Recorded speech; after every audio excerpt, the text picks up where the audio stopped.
வணக்கம். முதலில் தலைப்புச் செய்திகள். ஈரானுடனான அமெரிக்க-இஸ்ரேல் போரின் தாக்கம் திணறும் சீன மக்கள். திடீரென பதவி நீக்கப்பட்ட அமெரிக்க கடற்படை செயலாளர், பென்டகனில் தொடரும் குழப்பம். லெபனானுடன் எங்களுக்கு எவ்வித கருத்து வேறுபாடும் இல்லை, ஹிஸ்புல்லா மட்டுமே பிரச்சினை, இஸ்ரேல் அமைச்சர் தெரிவிப்பு. ஹார்முஸ் ஜலசந்தியில் 3 கப்பல்கள் மீது தாக்குதல் நடத்தியது ஈரான் ராணுவம். டிரம்பின் தீவிரமான நாடு கடத்தல் கொள்கையால் இடைத்தேர்தலில் சவாலை சந்திக்கும் குடியரசுக் கட்சி, புதிய கருத்து கணிப்பில் எச்சரிக்கை. அமெரிக்காவின் கடற்படை முற்றுகை காரணமாக ஈரானுக்கு ஒருநாள் $500 பில்லியன் இழப்பு. ஐரிஸ் டேனா மீதான தாக்குதல் ஒரு போர்க்குற்றம், அமெரிக்காவே பொறுப்பு என்றும் இலங்கையிடம் ஈரான் கடும் சாடல். தொடர்பென விரிவான செய்திகள்.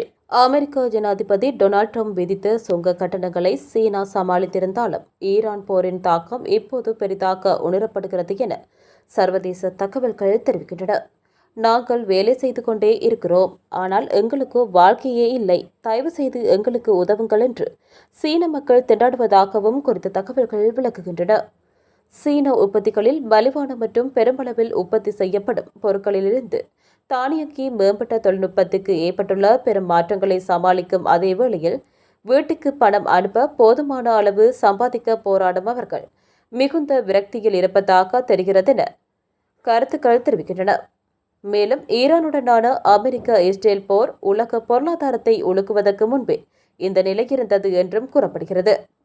அத்துடன் கடந்த ஆண்டு டொனால்ட் ட்ரம்பின் வரிகள் பெரிதும் தாக்கிய வேளை சீனாவின் பொருளாதாரம் ஏற்கனவே வேலையின்மையுடன் போராடி கொண்டிருந்தது. இருப்பினும் அது மீண்டெழும் திறனை நிரூபித்து ஏற்றுமதியை அதிகரித்ததுடன் சுமார் 5% மொத்த உள்நாட்டு உற்பத்திகளின் வளர்ச்சியை பதிவு செய்தது. ஆனால் கூட அதிருப்தி நிலைமை தொடர்ந்தும் புகைந்து கொண்டுதான் இருந்தது. இப்போது மத்திய கிழக்கு மோதல் புதிய பாதிப்புகளை ஏற்படுத்த தொடங்கியுள்ளது. இந்த பாதிப்புகள் தொழிற்சாலை ஓடர்கள், செலவுகள் மற்றும் வேலைவாய்ப்புகள் மீது அழுத்தத்தை ஏற்படுத்துகிறது. மேலும் தெற்கு தொழில்துறை மாகாணமான குவாங்டாங்கில் உள்ள போஷானில் தொழிலாளர்களின் சிறந்த வாய்ப்பு பிரகாசமான சிவப்பு எழுத்துக்களில் அவர்கள் கண்முன்னே தெளிவாக தெரிகிறது. சில வாரங்களுக்கு பிளாஸ்டிக்கை வார்ப்பது அல்லது ஒரு கைபேசியின் பாகங்களை திருகி பொருத்துவதற்கு 1 மணி நேரத்துக்கு 18 முதல் 20 ஜுவான் வரை ஊதியம் வழங்கப்படும். அதாவது சில டாலர்கள் அல்லது பவுண்டுகள் மட்டுமே தரப்படும். மற்றொரு கிராமப்புற மாகாணத்தை சேர்ந்த தொழிலாளியொருவர், நான் வேறு எங்காவது வேலை தேட முயற்சிக்கப் போகிறேன் என்கிறார். அவர்களில் பெரும்பாலானோர் 40 வயதை கடந்தவர்களாக காணப்படுவதுடன் நிலவும் நிச்சயமற்ற தன்மையால் அவர்கள் மேலும் விரக்தி நிலையை அடைந்துள்ளனர் என குறித்த செய்திகளில் தெரிவிக்கப்படுகின்றது. அமெரிக்க கடற்படை செயலாளர் ஜான் பெலன் திடீரென பதவியில் இருந்து நீக்கப்பட்டுள்ளார். இந்த மாற்றம் பென்டகன் அமைப்பில் தலைமை மாற்றங்கள் நடைபெறும் சூழலில் ஏற்பட்டுள்ளது. குறிப்பாக ஹார்முஸ் நீரிணை பகுதியில் அமெரிக்க கடற்படை மேற்கொண்ட தடுப்பு நடவடிக்கைகள் மற்றும் ஈரான் எதிரான போரின் மத்தியில் இந்த மாற்றம் நடந்துள்ளது. பெலன் பதவியில் இருந்து விலகியதாக பாதுகாப்புத்துறையின் பேச்சாளர் சீன் பார்னல் குறுகிய அறிக்கையில் தெரிவித்தார். ஆனால் அவர் நீக்கப்பட்டதற்கான காரணம் எதுவும் வெளியிடப்படவில்லை. அமெரிக்க கடற்படை செயலாளர் ஜான் சி பெலன் உடனடியாக நடைமுறைக்கு வரும் வகையில் நிர்வாகத்திலிருந்து விலகுகிறார் என்று அவர் எக்ஸ் தளத்தில் தெரிவித்துள்ளார். இந்த மாற்றம் டொனால்ட் ட்ரம்ப் தலைமையிலான நிர்வாகத்தில் பாதுகாப்புத்துறை செயலாளர் பீட் ஹெக்ஸெத் பல உயர்மட்ட அதிகாரிகளை மாற்றும் நடவடிக்கையின் ஒரு பகுதியாகும். அமெரிக்க கடற்படையின் முக்கிய சிவில் தலைவராக இருந்த பெலன் நாட்டின் கப்பல் கட்டுமான திறனை மேம்படுத்தும் முயற்சிகளையும் கோல்டன் ஃபிளீட் என்ற பெரிய திட்டத்தையும் முன்னெடுத்திருந்தார். ஆனால் கப்பல் கட்டுமான திட்டங்கள், இராணுவ அதிகாரிகள் நியமனம் மற்றும் பதவி உயர்வுகள் போன்ற விஷயங்களில் பென்டகனின் உயர்மட்ட அதிகாரிகளுடன் கருத்து வேறுபாடுகள் ஏற்பட்டதாக தகவல்கள் தெரிவிக்கின்றன. பெலன் நீக்கப்பட்ட நேரத்தில் அமெரிக்க கடற்படை ஹார்முஸ் நீரிணை வழியாக செல்லும் கப்பல்களுக்கு எதிராக முக்கியமான தடுப்பு நடவடிக்கையில் ஈடுபட்டிருந்தது. அந்த பகுதியில் 21 அமெரிக்க போர்க்கப்பல்கள் இருந்ததுடன் மேலும் பல கப்பல்கள் அனுப்பப்பட்டு வந்தன. இது பீட் ஹெக்ஸெத் தலைமையில் பென்டகனில் தொடர்ந்து நடைபெறும் தலைமை மாற்றங்களின் ஒரு பகுதியாகும். இதற்கு முன்பும் பல உயர்மட்ட இராணுவ அதிகாரிகள் நீக்கப்பட்டுள்ளனர். பெலனுக்கு பதிலாக கடற்படை துணை செயலாளராக இருந்த ஹங் கா ஓ தற்காலிகமாக பதவியை ஏற்கின்றார் என குறிப்பிடப்பட்டுள்ளது. அமெரிக்காவில் இஸ்ரேல் மற்றும் லெபனான் இடையிலான நேரடி பேச்சுவார்த்தைகள் இன்று நடைபெறும் சூழலில் இஸ்ரேலிய வெளியுறவுத்துறை அமைச்சர் கிடியான் சார் ஒரு முக்கியமான கருத்தை முன்வைத்துள்ளார். லெபனானுடன் எங்களுக்கு எந்தவிதமான தீவிர கருத்து வேறுபாடுகளும் இல்லை. தீர்க்கப்படக்கூடிய சில சிறிய எல்லை பிரச்சினைகளே உள்ளன. இரு நாடுகளுக்கிடையிலான அமைதி மற்றும் இயல்பு நிலைக்கு தடையாக இருப்பது ஹிஸ்புல்லா மட்டுமே என்று இஸ்ரேலிய வெளியுறவுத்துறை அமைச்சர் தெரிவித்துள்ளார். ஈரானின் ஆதரவு பெற்று ஹிஸ்புல்லா அமைப்பை ஆயுதமற்ற அமைப்பாக மாற்றுவதே பிராந்திய அமைதிக்கு வழிவகுக்கும் என்றும் இதற்கு லெபனான் அரசு முழு ஒத்துழைப்பு வழங்க வேண்டும் என்றும் அவர் மேலும் வலியுறுத்தியுள்ளார். தொடர்ந்து பேசிய அவர், லெபனான் அரசாங்கத்துக்கு நான் அழைப்பு விடுக்கிறேன். உங்கள் மண்ணில் ஹிஸ்புல்லா கட்டியெழுப்பியுள்ள பயங்கரவாத அரசுக்கு எதிராக நாம் ஒன்றிணைந்து செயல்படுவோம். இந்த ஒத்துழைப்பு எங்களை விட உங்களுக்குத்தான் மிகவும் தேவையாகிறது. இதற்கு தார்மீக தெளிவும் இடர்களை எதிர்கொள்ளும் துணிவும் தேவை என்றார். லெபனான் நாட்டின் இறையாண்மைக்கு ஹிஸ்புல்லா ஒரு தடையாக இருப்பதாக இஸ்ரேல் கருதுவதாக அவர் கூறியுள்ளார். ஹிஸ்புல்லாவின் ஆயுதங்கள் களையப்பட்டால் மட்டுமே இரு நாடுகளுக்கும் இடையே நிரந்தர அமைதி சாத்தியம் என்றும் இஸ்ரேல் அமைச்சர் சுட்டிக்காட்டியுள்ளார். லெபனான் மண்ணில் ஈரானின் தலையீட்டை தடுக்க லெபனான் அரசு முன்வர வேண்டும் என இஸ்ரேல் கோரிக்கை விடுத்துள்ளது. இதற்கிடையே இரு நாடுகளுக்கும் இடையிலான பேச்சுவார்த்தையின் முடிவுகள் என்னவாக இருக்கும் என்ற எதிர்பார்ப்புகள் ஒருபுறம் சர்வதேச மட்டத்தில் காணப்படுகிறது.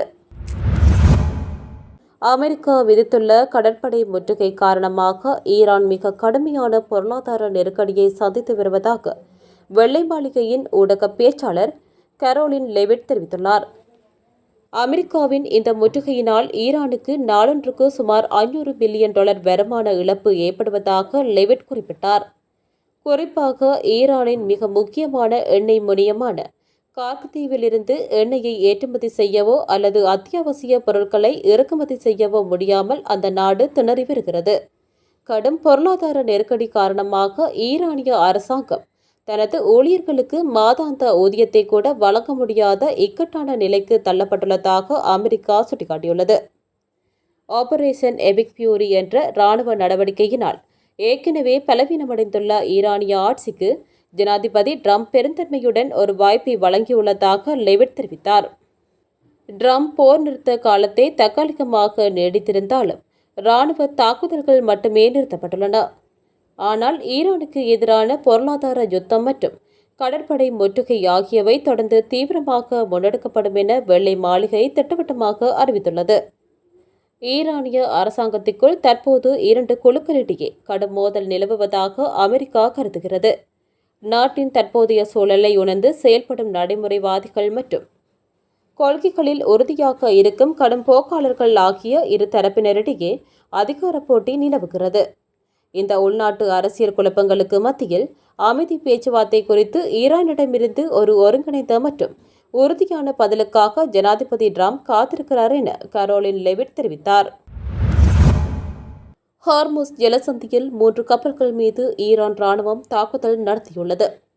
அமெரிக்கா ஈரான் இடையேயான 2 வார கால இடைக்கால போர் நிறுத்தம் நேற்றுடன் முடிந்தது. இந்நிலையில் காலவரையின்றி யுத்த நிறுத்தத்தை நீட்டிப்பதாக அமெரிக்க ஜனாதிபதி ட்ரம்ப் நேற்று அறிவித்தார். ஆனால் ஈரான் எந்த பதிலும் அளிக்கவில்லை. இந்நிலையில் ஈரான் சரக்கு கப்பல்கள் சிலவற்றை அமெரிக்கா துப்பாக்கிச்சூடு நடத்தி சிறைப்பிடித்துள்ளது. மேலும் ஈரான் துறைமுகங்களை தொடர்ந்து முற்றுகை நிலையில் வைத்திருக்க அமெரிக்க ஜனாதிபதி ட்ரம்ப் உத்தரவிட்டுள்ளார். இதனால் ஈரானின் கச்சா எண்ணெய் விற்பனை வருவாய் முடங்கியுள்ளது. அமெரிக்காவின் நெருக்கடிக்கு பதிலடியளிக்கும் வகையில் ஹார்முஸ் ஜலசந்தி பகுதியை கடக்க முயன்ற 3 சரக்கு கப்பல்கள் மீது ஈரான் ராணுவம் துப்பாக்கிச்சூடு நடத்தியது. இத்தகவலை சரக்கு கப்பல் போக்குவரத்தை கண்காணிக்கும் இங்கிலாந்தின் ஜுகெம்டிஓ மையம் தெரிவித்துள்ளது. இதில் ஒரு சரக்கு கப்பல் சேதமடைந்துள்ளது. ஆனால் ஊழியர்களுக்கு எந்த பாதிப்பும் ஏற்படவில்லை. இந்த தாக்குதல் மூலம் ஹார்முஸ் ஜலசந்தி தொடர்ந்து தங்கள் கட்டுப்பாட்டில் தான் உள்ளது. தங்கள் அனுமதியின்றி எந்த கப்பலும் ஹார்முஸ் ஜலசந்தியை கடந்து செல்ல முடியாது என ஈரான் ராணுவம் எச்சரித்துள்ளது. அமெரிக்க ஜனாதிபதி டொனால்ட் ட்ரம்பின் தீவிரமான நாடு கடத்தல் கொள்கைகள் எதிர்வரும் நவம்பர் மாத இடைத்தேர்தலில் குடியரசுக் கட்சிக்கு பாரிய சவாலாக அமையும் என புதிய கருத்து கணிப்பு ஒன்று எச்சரித்துள்ளது. நாடு தழுவிய ரீதியில் மேற்கொள்ளப்பட்ட இந்த ஆய்வில் சுமார் 52% அமெரிக்கர்கள் டிரம்பின் நாடு கடத்தல் கொள்கைகளை ஆதரிக்கும் வேட்பாளர்களுக்கு வாக்களிக்க விரும்பவில்லை என தெரிவித்துள்ளனர். மாறாக 42% மட்டுமே அத்தகைய வேட்பாளர்களுக்கு ஆதரவளிக்க முன்வந்துள்ளனர். குறிப்பாக எந்த கட்சியையும் சாராத 57% சுயேட்சை வாக்காளர்கள் இத்தகைய கடும் போக்கு நடவடிக்கைகளை எதிர்க்கும் வேட்பாளர்களையே தங்களின் தெரிவாக கொண்டுள்ளனர். கடந்த 2025 ஜனவரியில் ட்ரம்ப் பதவியேற்ற போது அவரது குடியேற்ற கொள்கைகளுக்கு 50% ஆதரவு காணப்பட்டது. இருப்பினும் கடந்த ஓராண்டு காலத்தில் மேற்கொள்ளப்பட்ட அதிரடி சோதனைகள் மற்றும் அதில் ஏற்பட்ட உயிரிழப்புகள் காரணமாக இந்த ஆதரவு தற்போது 40% குறைந்துள்ளது. நாடு முழுவதும் முகமூடி அணிந்த மத்திய அரசாங்க முகவர்கள் மூலம் நடத்தப்பட்ட சோதனைகளின் போது எதிர்பாராத விதமாக 2 அமெரிக்க குடிமக்கள் உயிரிழந்த சம்பவம் பொதுமக்கள் மத்தியில் கடும் அதிருப்தியை ஏற்படுத்தியுள்ளது. அமெரிக்க மக்களின் குடியேற்ற கொள்கை சார்ந்த நிலைப்பாட்டை ஆராயும் போது அவர்கள் இருவேறு கருத்துக்களை கொண்டுள்ளனர். நாட்டின் எல்லைகள் பாதுகாப்பாக இருப்பதையும் குடியேற்ற சட்டங்கள் கடுமையாக பின்பற்றப்படுவதையும் 84% மக்கள் வரவேற்கின்றனர். அதே சமயம் குற்றப்பின்னணி ஏதுமின்றி அமெரிக்காவில் நீண்டகாலமாக வேலை செய்பவர்கள் சட்டப்பூர்வமாக அங்கேயே தங்குவதற்கு வழிவகை செய்யப்பட வேண்டும் என 76% மக்கள் விரும்புகின்றனர். 4557 அமெரிக்கர்களிடம் இணையம் வாயிலாக நடத்தப்பட்ட இந்த கருத்து கணிப்பு முடிவுகள் எதிர்வரும் இடைத்தேர்தலில் குடியரசுக் கட்சிக்கு நெருக்கடியை ஏற்படுத்தும் என அரசியல் ஆய்வாளர்கள் கருதுகின்றனர்.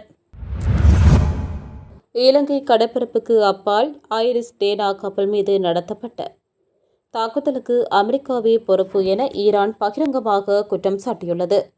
ஈரானின் வெளிவிவகார அமைச்சர் சையீத் அப்பாஸ் அராக்சி மற்றும் இலங்கையின் வெளிவிவகார அமைச்சர் விஜித ஹேரத் ஆகியோருக்கிடையில் நேற்று இடம்பெற்ற தொலைபேசி உரையாடலின் போது இந்த விடயம் தெரிவிக்கப்பட்டுள்ளது.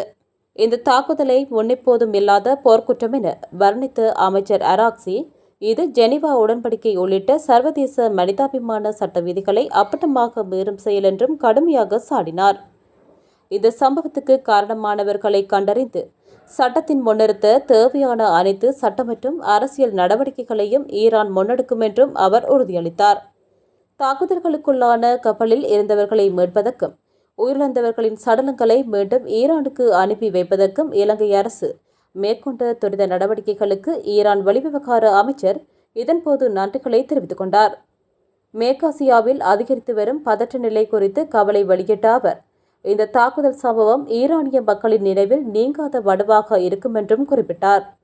இந்த இக்கட்டான சூழலிலும் இரு நாடுகளுக்கும் இடையிலான ராஜதந்திர உறவுகளை மேலும் பலப்படுத்துவது குறித்து இரு அமைச்சர்களும் ஆக்கப்பூர்வமான கருத்துக்களை பரிமாறிக் கொண்டனர்.